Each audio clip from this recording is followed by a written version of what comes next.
another edition of In Touch with Indiana Sports, powered by the Hoosier.com, and also a new sponsor to the podcast, Academy Sports and Outdoors. I'll tell you more about them, but we are proudly sponsored by Academy Sports and Outdoors. Not just us, any show affiliated with On3. Don't want to act like we're special compared to others, but you'll hear more about Academy Sports and Outdoors a little bit later, as well as Roback, who I've been telling you about for the last several weeks. All right. College football is here. We just had week 0. A lot of good games, and we'll get into those in just a second as well. But we got Indiana football coming back this week at Memorial Stadium. And we're going to talk here in a little bit with the voice of Memorial Stadium, making his second appearance on the show. Glad to have him on board. Mr. Robert Lauer, going to talk with him about the upcoming football season, also about some upcoming things with Memorial Stadium in particular. So I'm excited to share that conversation with you. But we've got a lot to get into, it seems like. We're finally back at that point of it's the beginning of the sports calendar, but it kind of feels like the show takes care of itself, right? I don't have to do a bunch of extra extensive planning. I just kind of, it's a lot of reactioning, especially now that we only do one show a week. We kind of got to get everything that we want to talk about for the entirety of the week into one show.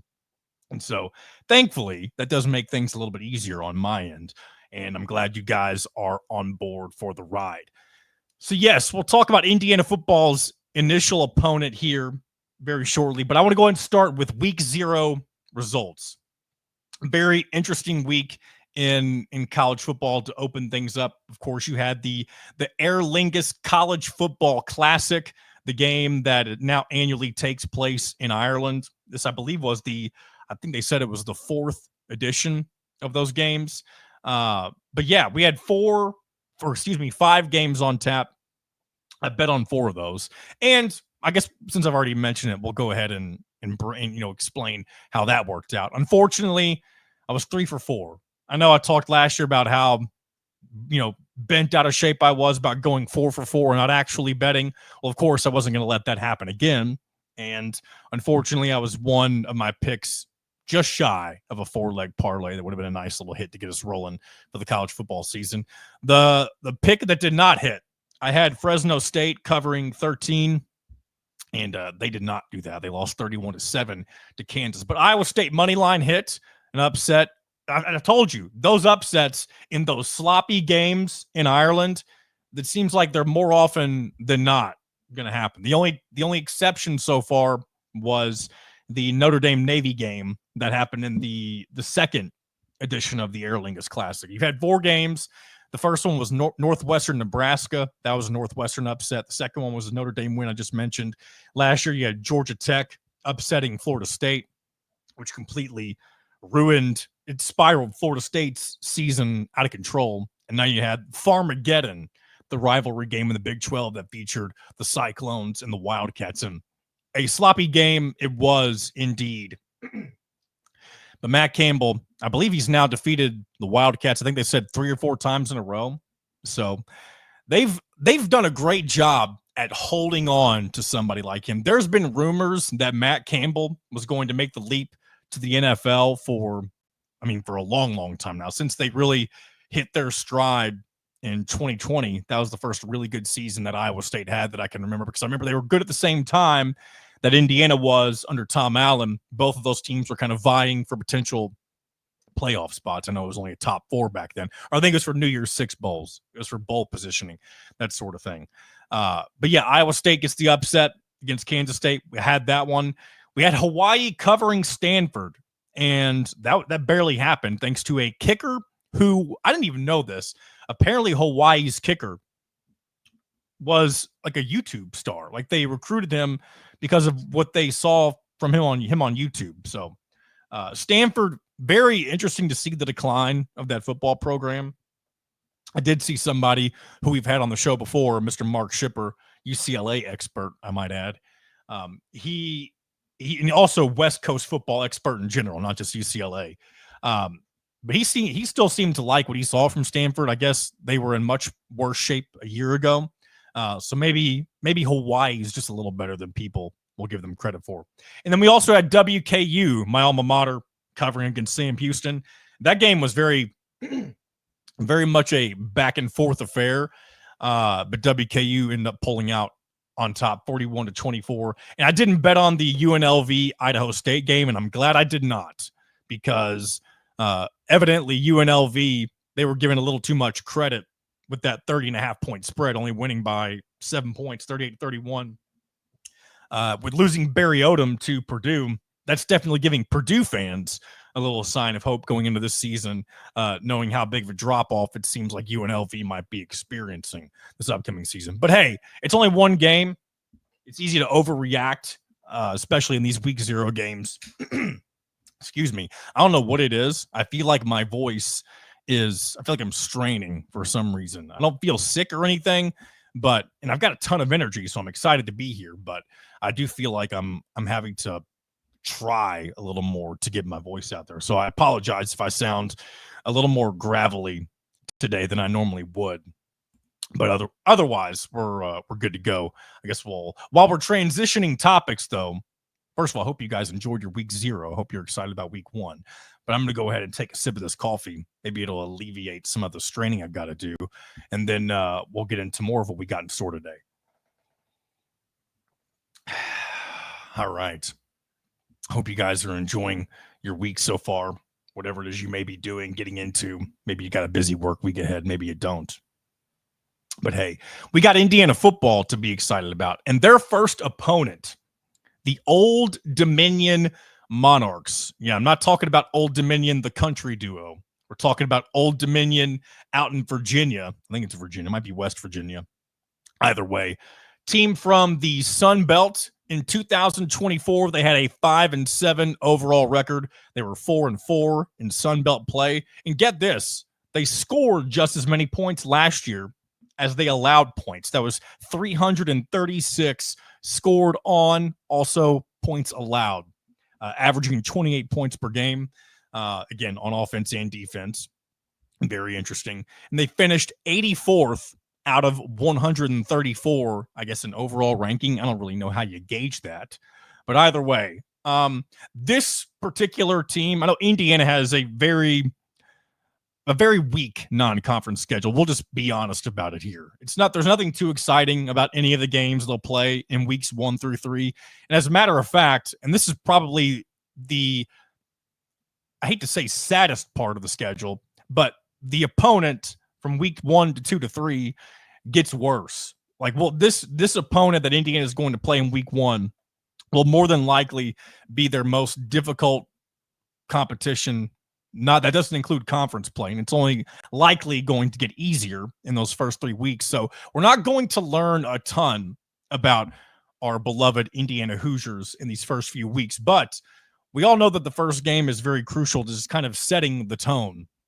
And I've heard somebody say, I don't know if it was Mitchell Page or if it was somebody else just in passing, mentioning that Old Dominion, while they are, a team from a G4 or G5 conference, they're not necessarily going to be a slouch. And I don't know if they're expected to take a big step forward at all this year or not, but this is still going to be an important game just for setting the tone for how you're going to be perceived in those early goings. A lot of people are going to have their eyes on Indiana, believe it or not. And it's not because, everybody loves Indiana football that's not involved with the program.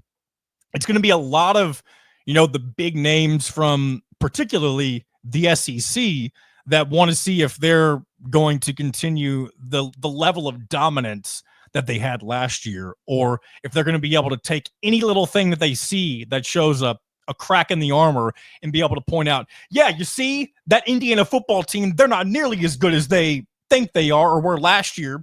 The moment that, they have a closer game than they should, and it doesn't matter if it's against Old Dominion or if it's against, I don't know, almost said Purdue, but that's not really the best example. I guess that might be a good example, considering Purdue might not be, they're not supposed to be very good. But again, we don't really know at that point.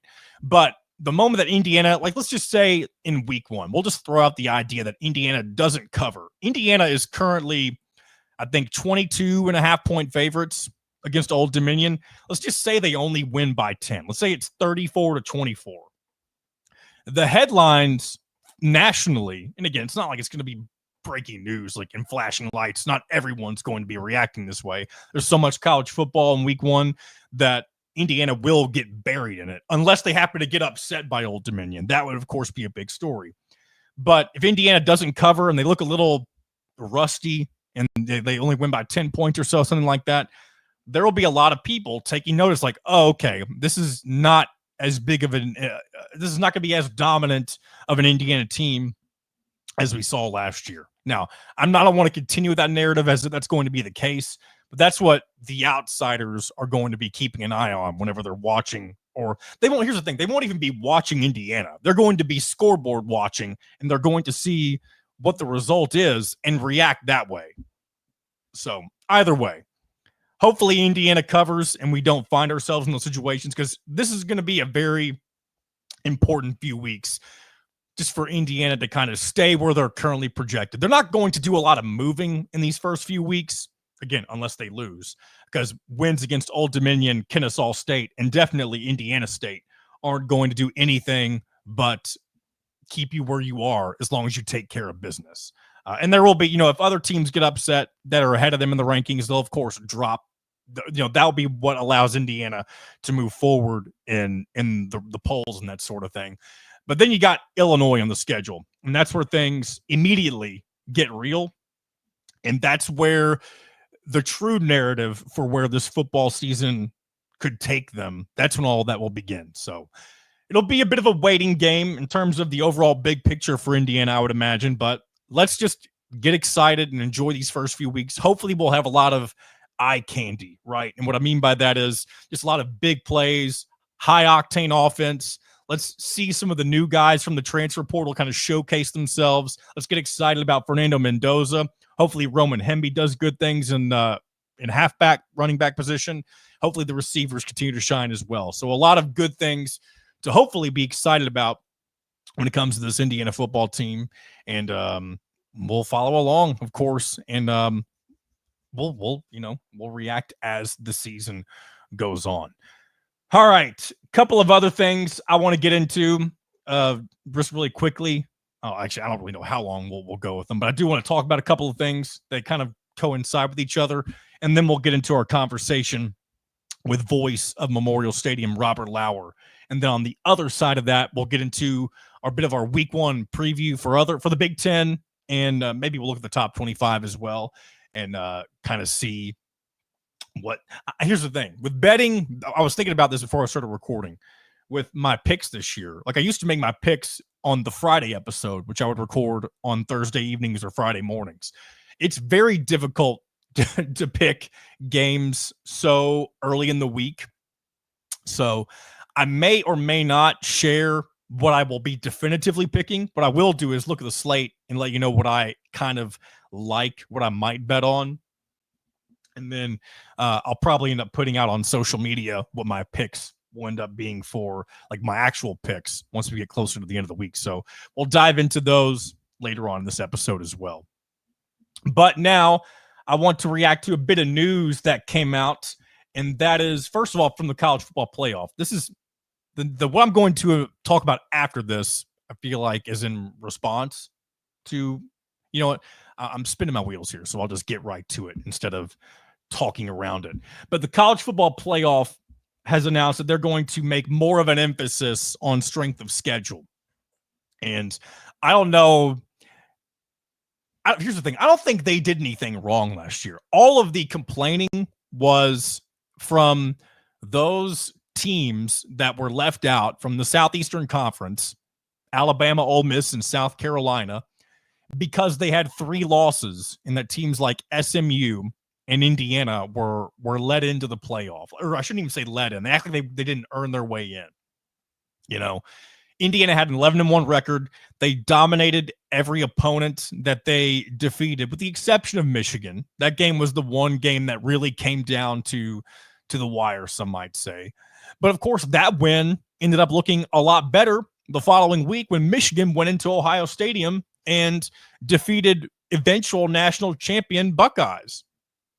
So when you have what Indiana did last year, the 11-1 record, and you have the Southeastern conference elites that are going to and in particular, I'm talking about Alabama.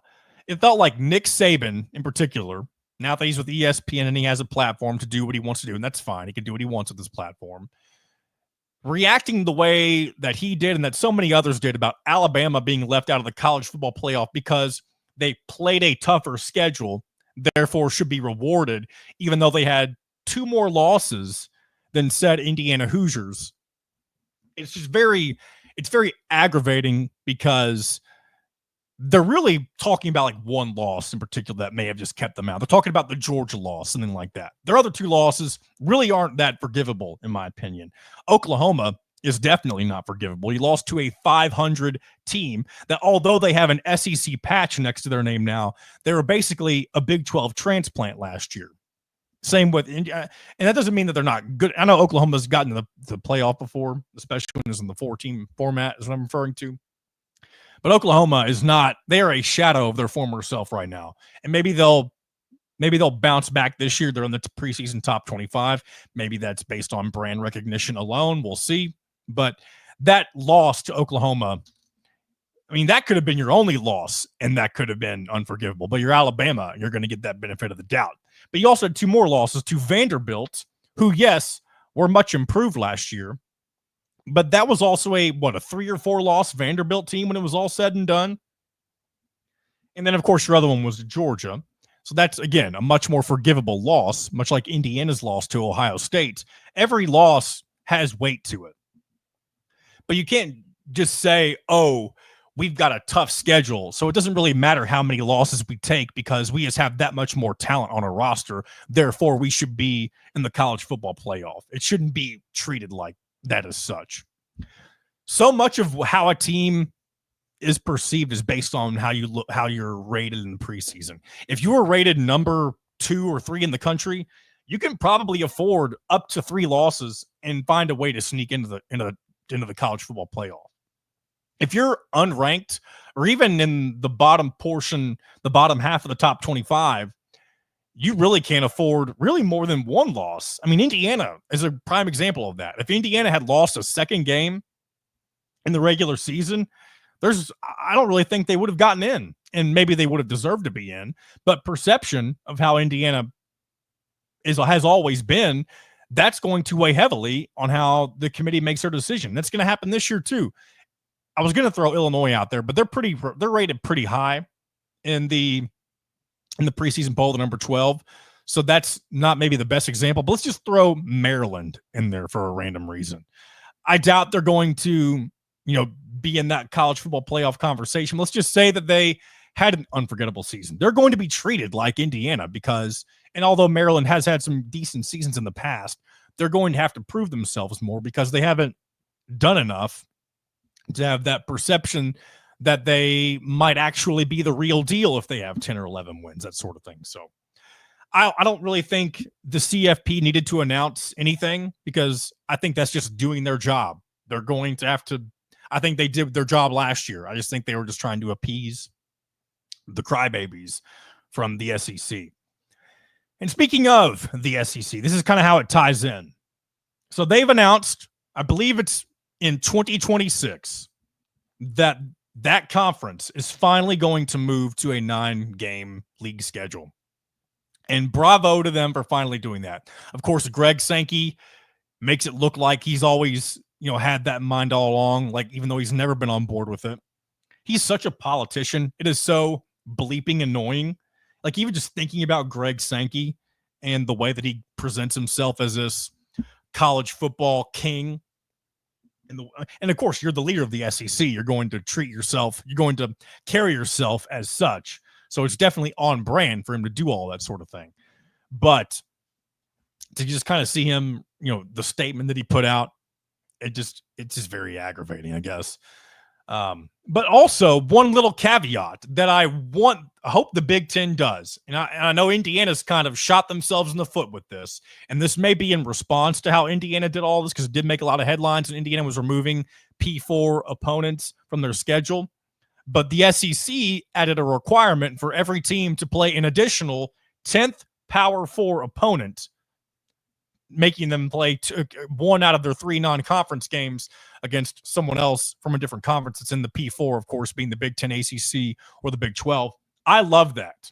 And I think I love it because it's going to force the Big 10 to do the same thing.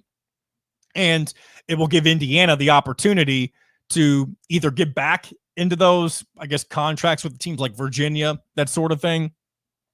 And of course, it allows Indiana to also do what I want them to do anyway, even though the way that they have decided to schedule now benefits them, I guess, in the short term, in being able to just kind of stay on track with the amount of tougher games that they'll play versus the SEC and what they'll play.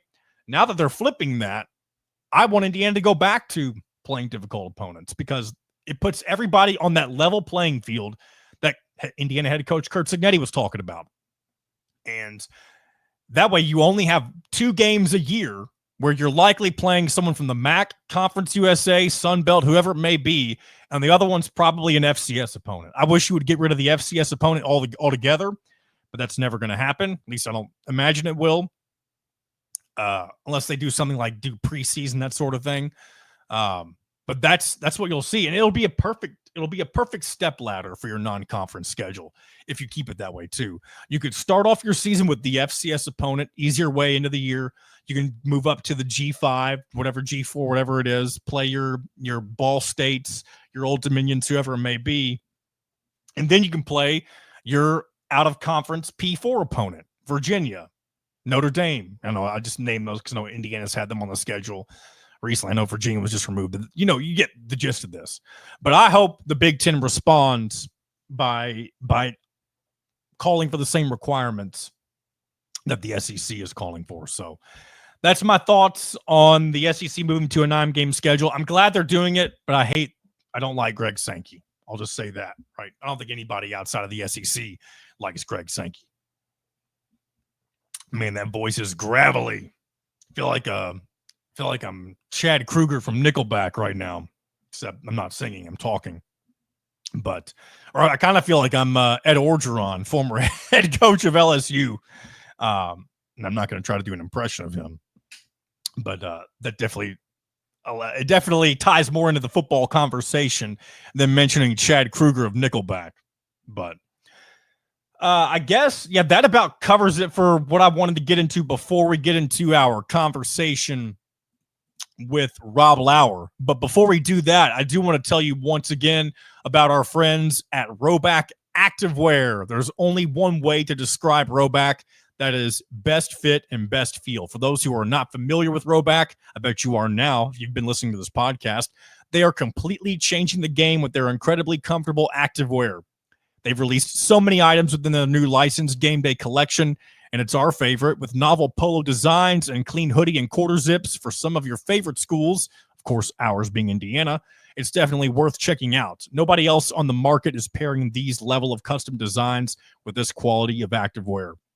Roback's everyday shorts or their Delta Performance pants are the perfect pairing as well. They are both super comfortable, have an elastic waistband, and great fabric that is made to have the appearance of a nice short look, but the comfort for a day on the move. Roback has also been proudly leading the NIL charge, having signed partnerships with multiple college football stars, past and present, and are becoming the go-to brand for college athletes across the country.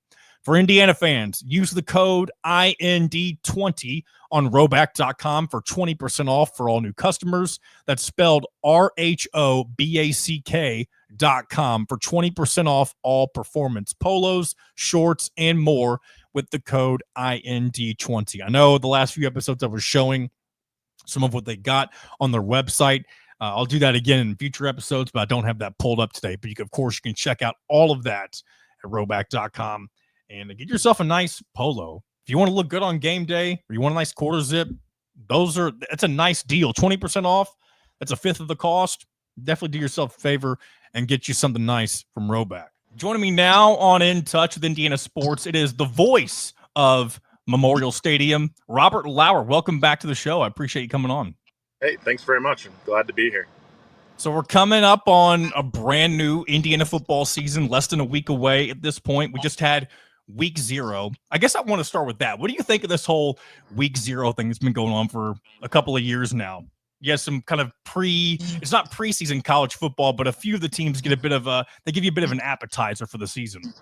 Yeah, I mean, I think it's great. I mean, I guess in my own way, I consider it week one, and everybody else just doesn't play till week two. But I think it's great. It gets things rolling. It gets people excited about it.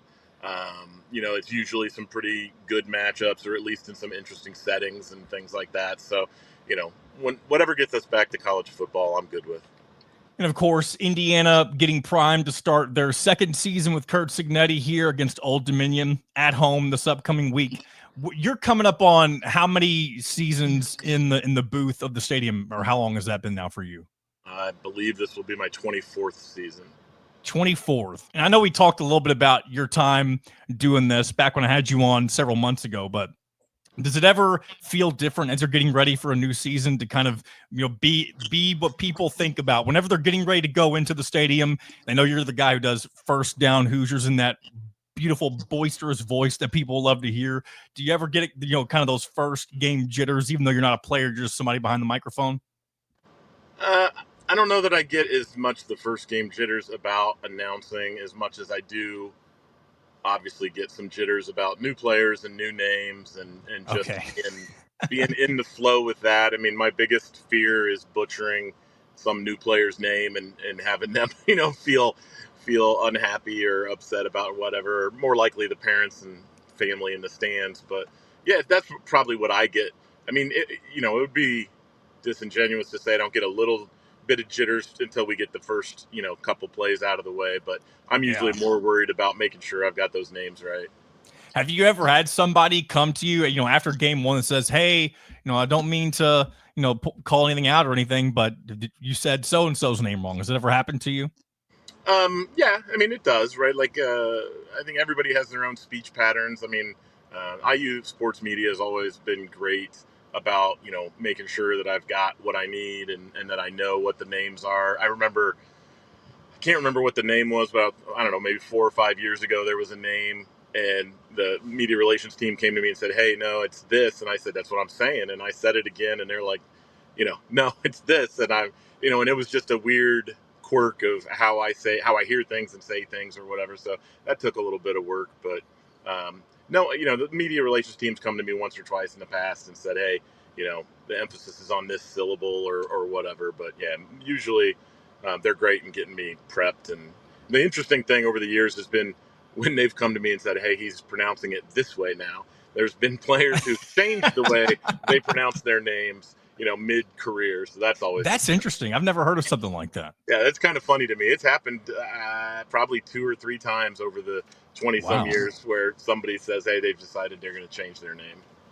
So as we're getting ready for year 2 of Curt Cignetti, there was a lot of excitement last year, but it was a lot of cautious optimism. Obviously, now there's a lot more expectations. A lot of people think this team's going to be really good, and really should be good. And I'm not going to ask for your thoughts on that sort of thing, but whenever you're thinking about the upcoming stadium environment, I know for years there have been issues in filling the stands. That was not the case, especially when you got to the latter portion of last season. What do you anticipate the environment being like for home games this year for Indiana football? I mean, I would expect us to more or less pick up where we left off. I expect that the stadium will be, while, for some of the early non-conference games, the number of tickets sold and the number of people showing up may not match up perfectly. I still think the stadium's going to be I think the stadium's going to be really full, and I think the stadium's going to have a great atmosphere going on. So, I mean, I think that's pretty exciting. All right, so last year the Cignetti towel was something that kind of became a tradition for Memorial Stadium, which is something that, I mean, Memorial Stadium has not had a ton of tradition as opposed to some of the more, I guess, elite college football programs that you think of normally when you think of college football. Will that continue on the Cignetti towel, or is that something that was just a last year thing? I don't obviously know for sure what the marketing department has in store. My guess is that with the excitement now about the mascot being back and some of those things, will we see some towels? Yeah, I think we probably will. I don't know that we'll see one every single game because I think they, you always want to be moving forward, right? You don't want it to be like, oh, great, another towel, and sure, people are going to grab them, and some people are going to wave them or whatever, but you want to keep the crowd excited about coming in and what's going on. So I would expect that we'll see, a towel probably or two over the course of the year, but I don't know that it'll necessarily be every game, but who knows? I mean, maybe it was a pretty big deal there at the end of the year, so maybe that'll continue every game.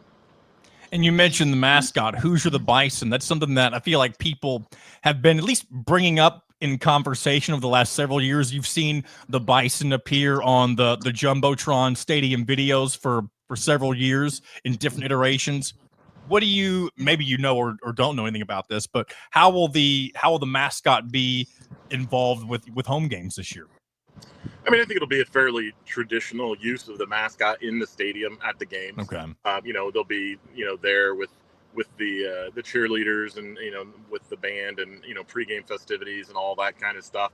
I do think at least there'll probably be some interesting sort of reintroduction to the mascot at game one, I would imagine. Okay. Interesting. But I think it'll be fairly traditional. I know there was a lot of folks that, for years and years had questioned not having a mascot. And obviously a lot of people then latched on to the one that we had that was, I guess I would say reasonably well accepted at the time. I mean, the Bison has been around for years. I mean, in various local establishments to Bloomington and, on shirts and things like that, kind of here and there. So it's not a surprise to see that make the comeback, I think, with the clamor for, when you get the popularity that the program had at the end of the year, you're, as an athletic department, are going to look for ways to tie into that and to cash in on that and work with that. And it definitely feels like Indiana football and the athletics department is, in general, they kind of got everything rolling at the exact right time it needed to be, with all the stuff with NIL, with things changing, with the college football playoff, to have Indiana really begin to elevate its football program the way that last year, the way that everything happened. It seemed like it's kickstarted all these other things. Like, you've now got the Merchants Bank field sponsor for Memorial Stadium. You got a bunch of different NIL things, because that's the way of the future and continuing the success for not only Indiana football, but for any program that's desiring to be, successful year in and year out. So it's definitely something that I think Indiana's taking all the right steps towards. But I just mentioned the Merchants Bank field thing that was announced not too long ago. Where do you know where this came about and what the kind of the, I guess, repercussions of this will be, good things when it comes to the Indiana football program? Well, obviously, anytime you can get corporate support of your program and of your facility, that helps underwrite things and helps keep things moving in the right direction and keeps things, being able to be clean and new and refreshed all the time. I mean, corporate support, wherever you look at it, across the pros, across college, across even high schools. Look at some of the high school programs around Indiana and the corporate support that they have their fields and their teams. I mean, it's a good thing. I know people don't always love corporate support. I mean, my day job, I work at Ruoff Music Center, and I get a lot of people who, have their opinions on naming rights and things like that. People always refer to it as Deer Creek still, it feels like.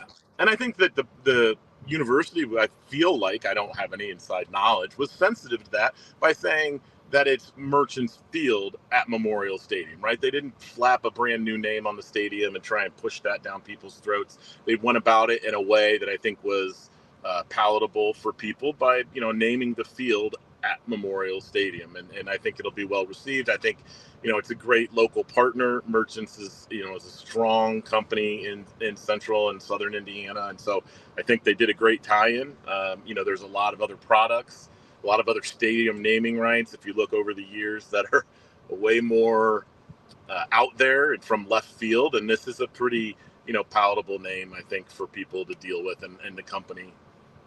Yeah, one thing, and this reminds me of, is when the Pittsburgh Steelers, everyone knew their stadium as Heinz Field for the longest time. And, I understand that when contracts run out and you get a different sponsor, you're going to rename things and stuff like that. But to go from Heinz Field to Acrisure Stadium, it seems like it's something that was so completely different again, I'm not trying to get into the weeds of how things are named and that sort of thing, I guess, but Sure. it is strange. Like, when you go from Memorial Stadium to Merchants Bank Field at Memorial Stadium, I agree with you. It definitely stands true to how things have really traditionally always been for the stadium.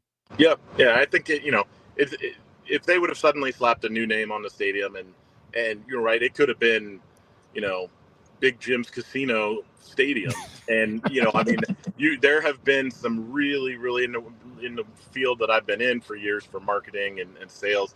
I mean, there's some really bad naming rights deals, and I feel like this was a really, very classy done way of approaching this and getting that corporate support in for the program. I think Scott Dolson has been very upfront in that this is a new era we're going into, and I think they were very upfront about that. Was part of why they really went after SIG, because they realized that it was time to compete in football, because the landscape is so drastically shifting. So they went after SIG. They have done the naming rights of the stadium. There's enhancements to the stadium that we're hearing about that are coming in the coming years, and they're really trying to say, hey, we're here to play, and we're not just here to get beat up on by people, right? We're here to be a competitor in this new college football landscape and to do big things. How does, and this may or may not directly affect it, you may or may not be able to speak on it, but how does this affect future stadium upgrades? I know a lot of people have talked about maybe getting a new press box over the next several years, just adding seats, changing things, adding suites, all that sort of stuff. How does this bode well for that timeline and how things may look over the next several years?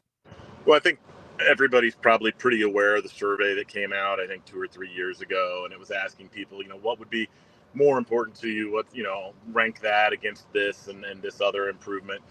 So obviously the university is looking into what they've got to do to make this an experience that people are willing to come to figure out, what would it cost them to make those changes? What are people willing to pay? Because look, you can't just make all those changes and not pay the bill, right? And I think that the naming rights is a part of that, right? It's a piece of the puzzle that allows them to go down the road with continuing to improve the football program, the practice facilities, the facilities for fans as they are attending games, et cetera. So it's just another piece of the puzzle. It's a pretty big piece of the puzzle.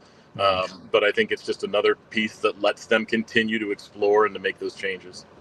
Is there anything new coming to the fan experience this year that you're looking forward to, or anything specific that fans can be excited about? I mean, I think, our marketing team has always done an amazing job of trying to make things, exciting and really fan friendly. And I think they'll continue to do that. I don't know, right now specifically a lot of details, or at least details that they're putting out to the public. I think we've kind of arrived at a place that Indiana football's wanted to be for years, which is they're going to do great things for the fans, and they're going to do great things to make the experience good, with pregame tailgate party lots and all those kinds of things.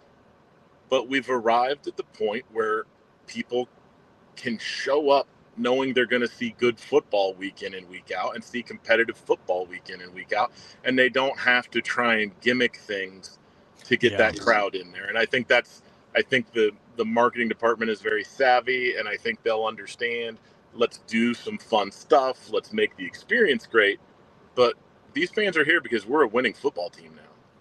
Yeah, I think one of the more aggravating things as an Indiana football fan, especially for those who are diehard and they're in the stadium every single game, was the traditional halftime walkout. It was just one of those things. Even if Indiana was competitive, even if they were winning against a good team, there would be times where you'd see a decent majority of that crowd, and it wasn't necessarily all students, but there was always a decent chunk of the fans that were attending the game that particular day that would go back to the tailgate fields. And of course, you saw a little bit of that at the beginning of last year, but once everybody kind of realized, hey, this team is, not only are they good, but they're going to be competitive and potentially get to the college football playoff, and they did, that's when things became a different story. I remember seeing on TV for the first time last year when things were sold out.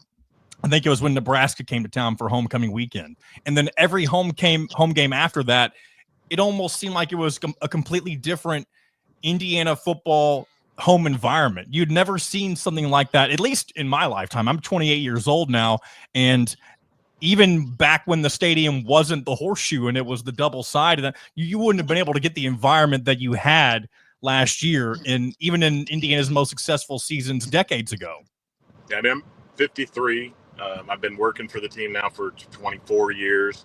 I was a student there. I mean, I went to every football game in my 4 years. You know, you've never had this environment, and like you said, there was always the huge halftime exodus, and I think that that's changed now. I mean, will it occur a little bit? You know, I suppose that's true until the point where the university decides we're no longer going to permit pass outs. But you know, who knows whether that will ever come or not. But I mean, I you feel the change in the culture and then the excitement level, and I just don't think we'll see that as much as we have in the past. Before I let you go, is there any one thing in particular that you're excited about for this, specifically for this upcoming football season and really, I guess, the home slate? Any particular game you're looking forward to seeing, what the environment's like? I don't know if there's a particular game that I'm excited for. I mean, I'm excited for all of them. I think the thing I'm interested in seeing is what every IU fan is interested in seeing, right? What can this team be? What can this team do? So many major parts of the team are back that, you know, you feel pretty good about it, but there's also some pretty big pieces being filled in. And so, you know, I have my personal feeling on this team, and I think it's going to be very successful. Will it be a college football playoff team again? You know, there's a lot of things that go into that. We stayed very healthy last year. You know, obviously Rourke had the injury, which was pretty big, but which nobody knew about until, and I'm referring to the ACL that nobody knew about until after the fact. Yeah.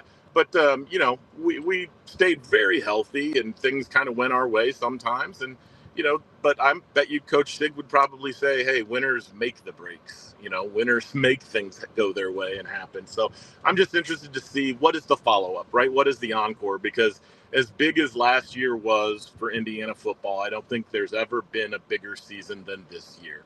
Because in the national perception, you have to come back and say and show that was not a fluke. This is who we are. This is what we do. This is how we play. This is the competitiveness that we're going to bring to every game. So I'm just excited to see what is this team and what does it look like when they get rolling out there. Obviously, there's, you know, Roman Hemby and Mendoza, and there's a lot of pieces to be excited about. And I'm just excited to see how it all comes together. That's true. And you'd mentioned how big this season is, because if you go back to 2020, of course, the COVID season, that was a really successful team. And you're getting a lot of hype going into 2021. Again, the circumstances much different, I feel like. Yeah. But that was probably one of the most disappointing seasons, at least when it comes to where people had expectations set going into that season. I think many people are not expecting that sort of a drop off with this upcoming team. No, absolutely. I don't feel like there will be that sort of drop off. In fact, you know, I feel like in some ways this team, you know, may show us some things that last year's didn't. So it's going to be an exciting year. I'm looking forward to it. There's a great slate of home games, no matter what the people in the SEC want to say about our out of conference scheduling. And you know, and I'm excited to see the team come together and really get after it, because I think it's going to be another very, very exciting year in Bloomington. Well, Rob, I appreciate your time as always. Enjoy the football season, and hopefully it's a good one. And I look forward to hopefully having you on again sometime down the road. Absolutely. I look forward to seeing you around the press box or something here soon. All right. A big thanks to Robert Lauer for taking the time to come on. Second time he's been on the show, and look forward to hopefully getting out to Memorial Stadium sometime this year. I did not make it out last year, but we're going to do our best to make it up to at least one home game this year. We'll see how things work out for us. Now, before we get into our week one, I guess, betting preview, if you will, and then we'll get into a couple other small things before we wrap up today's show.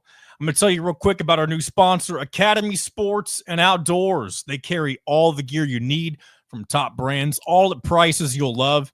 And now shopping at Academy is more convenient than ever.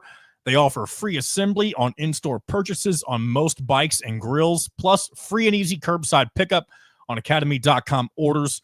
Want to save even more every day? Open and use an Academy Sports and Outdoors credit card. You can get 5% off future purchases when you are approved. Save time and money at Academy Sports and Outdoors and have fun out there. All right, let's go ahead and take a look at the week 1 slate. And week 1 is always an insane week for college football. Week 0 is technically an extension of week 1. It's technically its own thing, but it's not, if that makes sense. But we're going to have games on Thursday, Friday, Saturday, Sunday, and even Monday because there's no NFL football just yet. We're going to have the NFL going on next week. Speaking of which, I've got my fantasy draft. I was going to say tonight, but this comes out on Monday, so I had it last night.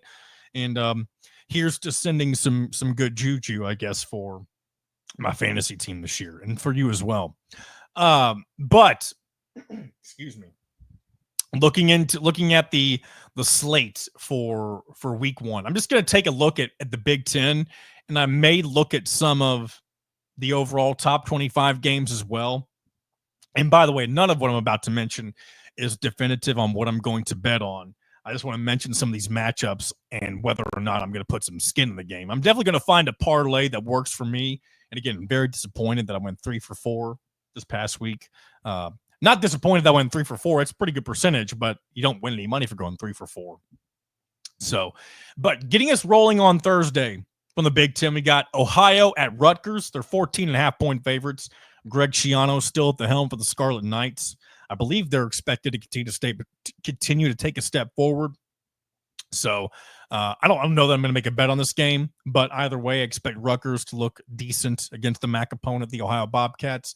We've also got the Buffalo Bulls, not the Buffalo Bills, but the Buffalo Bulls of New York taking on Minnesota on the road.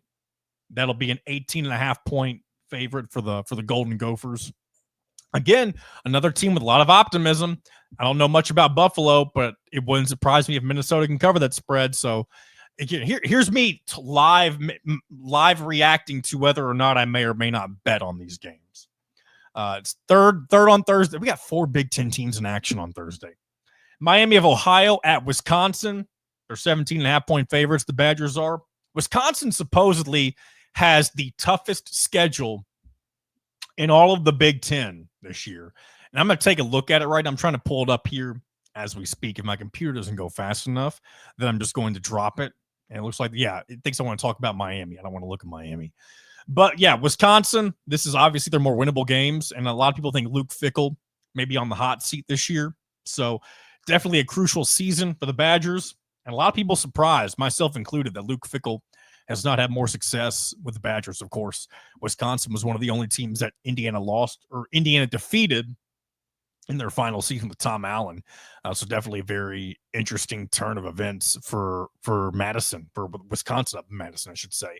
And then here's a game that I already kind of like the spread on, and that's Nebraska traveling to Cincinnati as 6.5-point favorites. I'm not a big fan of Cincinnati with their head coach, Scott Satterfield, former coach at U of L. He's kind of a wimpy guy. And I know that's kind of a dumb thing to make a prediction based on, but Cincinnati's been fairly underwhelming. I think they finished the season fairly strong last year. But I think Nebraska, and I feel like this gets said every year, so maybe I'm just falling for the bait, right?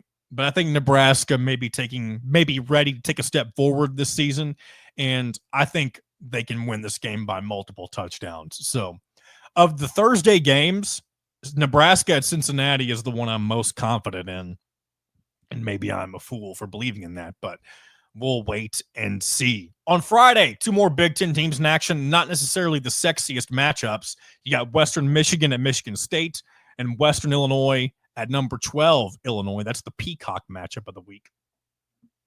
I'm not necessarily looking to see, the result of, I am, but I'll be interested to see how dominant Illinois can be against the Leathernecks. Of course, Indiana fans will remember that Western Illinois was a team that Indiana broke seemingly every offensive record for a single game last year against. So if Illinois is able to do something similar, then I reckon Indiana may be in for a very competitive matchup in a few weeks whenever the Illini come to Bloomington.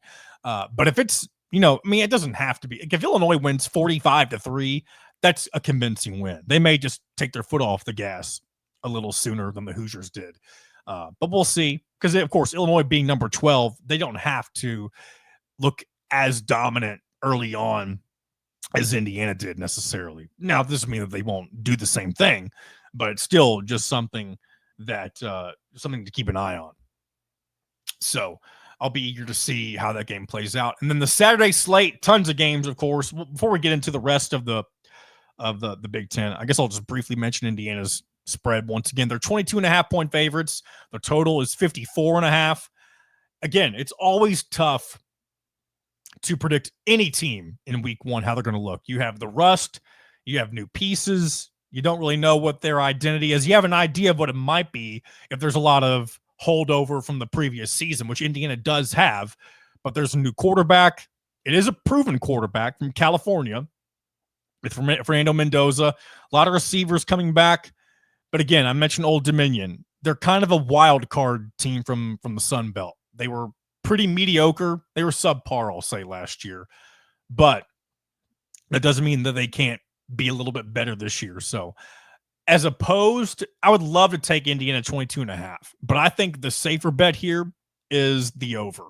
And that's more so based on Indiana's offense than anything. I don't know how good Old Dominion's offense can be, but I think Indiana will likely cross the 40-point mark. And Old Dominion themselves, they may score 10, 14. They may not score that many at all. Who knows? And maybe I'm way off base on all of this. That's just kind of the way that I predict things will go. We know Cignetti will lay his foot on the gas. It doesn't matter. I mean, there's never been a scenario so far in his short tenured Indiana where he's let off the gas. So if Indiana's rolling early, expect them to continue to roll, even if they do bring in some of the secondary pieces, if you will, some of the backups. So I think the over 54.5 is probably the safer bet when it comes to the Hoosiers in week one. Now, looking at the rest of the Big Ten on Saturday, number 1, Texas at number 3, Ohio State, the defending champions. Ohio State is 1.5-point favorites. Texas, the top team in the country with Arch Manning.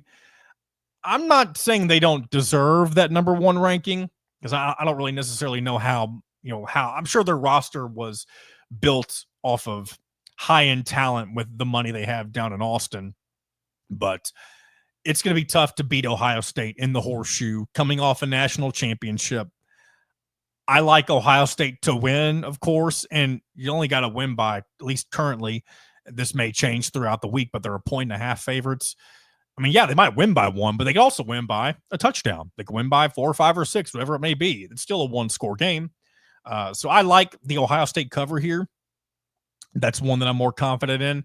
Northwestern and Tulane. Don't know a lot about Northwestern, but I do know Tulane had a really good season last year. They still have head coach John Summerall, who was a popular name amongst new job openings this past season and still will be this upcoming year, I would imagine, especially if Kentucky were to fire Mark Stoops. I'm sure he would be maybe call number 1 in Lexington.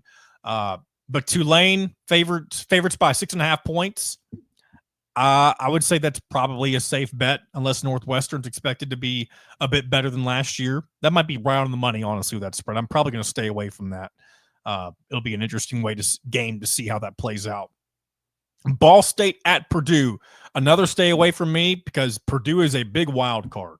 Of course, expected similar to Indiana, not expected to do much with a brand new head coach. That doesn't mean that they won't. So you have no idea when you're bringing in all sorts of new pieces. Yeah, it might work, especially when it worked at a previous school and had success like UNLV, but it's still going to be a difficult project for new head coach Barry Odom in West Lafayette. So that may be too high of a spread, but who knows? We'll see what happens with the Boilermakers. Maryland and Florida Atlantic, don't know much about those teams just yet. Maryland 14.5-point favorites. We already talked plenty about Indiana and Old Dominion. Number 2, Penn State against Nevada. Maybe the best Penn State team that we've seen, at least in my lifetime. We'll see how things pan out for James Franklin and company. They're 44.5-point favorites. Anytime you have a spread that big on week 1, and especially when you're playing a power opponent, or not a power opponent, an FBS opponent, and plus it's Nevada. They're in the Mountain West. The Mountain West, definitely one of the better G5 conferences, if not the best. 44.5, that's a lot. But Penn State could probably cover it. They've got a high-powered offense. Maybe the over's the play here. I don't really know what to expect from Nevada's offense, but we'll see. That may be what I end up taking for that one. Montana State traveling number 7 Oregon. No spread on this with an FCS opponent in play here. I would imagine. I mean, Oregon struggled last year with an FCS opponent, I think, if I'm not mistaken. Maybe I'm wrong. Either way, though, Oregon should take care of business, I would imagine. Iowa also hosting an FCS opponent with Albany. It's listed as University at Albany. Albany. But Iowa, will they finally be more of an offensive team? They got a pretty promising quarterback from what I've heard. New Mexico at number 14, Michigan. Somehow Michigan just managed to sneak their way back into the top 14 after going what, 6-6 last year, 7-5. They're 36.5 point favorites against New Mexico. I don't really know a lot about New Mexico, but again, maybe this new look Michigan team with the new quarterback. I believe they're going to be using the freshman Bryce Underwood, I think is his name. That'll be an interesting case study in week 1. Probably going to stay away from betting on that game. 3 more Big Ten teams. These are all from the West Coast. I'll take a drink of water real quick. We've got Missouri State at USC. Missouri State new to the FBS.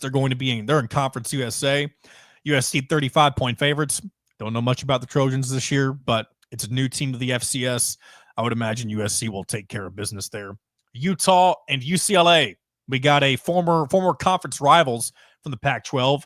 We'll see how this new look offense looks for UCLA with new OC and former Indiana quarterbacks coach Tino Sinceri, how they do, and former Tennessee quarterback Nico. I'm not even going to try to pronounce his name because I don't remember how to. But you can look it up yourself if you're interested how to say it. But Utah's 6.5 point favorites on the road at UCLA. I'm interested to see what happens. I think UCLA will have a very strong offense. Now, what does that say about their defense, though? Probably nothing. We'll have to see how they look on that side of the ball. Maybe it'll be similar to the Kevin Wilson era Indiana teams where the scores are like 52-49. So maybe taking the over at 50.5 could be the play there. I don't know much about Utah's defense. So, but that may be a decent play if you're looking at Utah and UCLA. And then finally, Colorado State at Washington. Washington supposedly one of those teams that, even though they were pretty mediocre last year, learning what life is like without Kalen DeBoer, I should say. That's what I'm looking for. New head coach Jed Fish had some growing pains. And Colorado State, no slouch. They're another decent program from the Mountain West. Washington's 19.5 point favorites. I'm not sure what that says about Colorado State this year or if that says more about what Washington could be. But I kind of like, in this course, based on past results, I like the Colorado State cover at 19.5. But who knows? Maybe I would be burned on that. That's it for your Big Ten slate. And then I do want to take a look at the rest of the top 25 and see if there's anything that I may be interested in betting on. I'm not going to necessarily go through all these matchups. I'm just trying to skim over to see if there's any major top 25 matchups to take a look at. Number 9, LSU against number 4, Clemson. Clemson's 4-point favorites. Of course, Tom Allen, new defensive coordinator there, former Indiana head coach, also formerly of Penn State. I'm curious how that's going to work out. I hate LSU. I hate Brian Kelly as a coach, not as a human being. I don't know him as a human being. Hate's a strong word, I know. But LSU and Brian Kelly, one of the more annoying programs. They had a lot more swagger with Ed Orgeron, even though they were apparently cheating with him.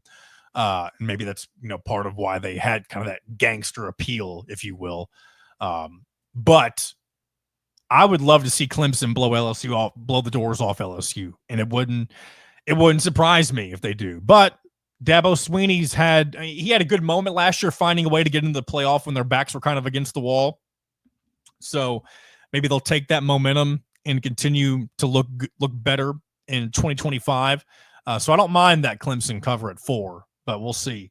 Any other games I want to take a look at? On Sunday, you got number 6 Notre Dame at number 10 Miami. What is that? Catholics versus convicts. That'll be interesting to see how reigning runner-up Notre Dame does on the road against Miami. I don't necessarily know what the play would be there. I don't know a lot about what Notre Dame is bringing to the table this year, or Miami for that matter. But I thought for some reason, I thought there was another interesting matchup in week 1, unless I'm just overlooking it. Either way, that's your slate that I'm going to take a look at. If you want to look at more, of course, you can do it on your own, but that's kind of what I may be putting some skin in the game on for this upcoming first week of college football. All right, before we wrap things up, it's time for some non-rev shout-outs. Whoopee, I feel like I need some theme music for this part of the show as we wrap things up. But Indiana men's soccer got underway this past week. They were down 2-0 to number 9 Clemson, found a way to come back and draw 2-2. So shout out to Indiana men's soccer on getting the draw against a top 10 team to get their season rolling. Goals from Palmer Alt and Jacopo Fedrizzi. Excuse me if I said that incorrectly. But Indiana off to the races, I guess, with their season. They'll continue their season against San Francisco. Actually, at the time of this recording, it'll be tonight. So by the time this episode releases, there will already be a result. They're facing San Francisco at Bell Armstrong Stadium. So hopefully they got the win there. And they'll be back in action later this week against Green Bay for the Adidas IU Credit Union Classic. And then on Sunday, they'll take on Oregon State. Also at Bill Armstrong Stadium for the Adidas IU Credit Union Classic. Over to the women's side of college soccer, Indiana now 2-0 after a 1-0 defeat against Ball State. Got goals from Elena Quinn. I believe that is her second on the season. I believe I remember mentioning her name in the opener against Youngstown State. But Indiana women's soccer off to a solid 2-0 start. They'll be back in action on Thursday on the road against St. Louis, that game on ESPN Plus. And the next Sunday, they'll be on the road again, taking on Bellarmine. That game will also be on ESPN Plus. So a good start for women's soccer for Indiana. And they still haven't gotten the season underway with women's volleyball. They did have a Cream and Crimson scrimmage over the weekend. They will get their season rolling this upcoming weekend in the Canes Classic. I mentioned a few times, you got Miami on Friday, BCU on Saturday, and then they'll return home next week for the Indiana Invitational against SEMO, Northern Kentucky, and Western Michigan. So that's going to do it for today. Appreciate you guys. Hopefully you all enjoyed today's episode. I'm glad college football is back. I feel like this is the most energized I've been for an episode in quite some time, and I'm hoping that continues on throughout the football season. And then, of course, when we get to basketball as well. So until next week, this has been another edition of In Touch with Indiana Sports, powered by thehoosier.com.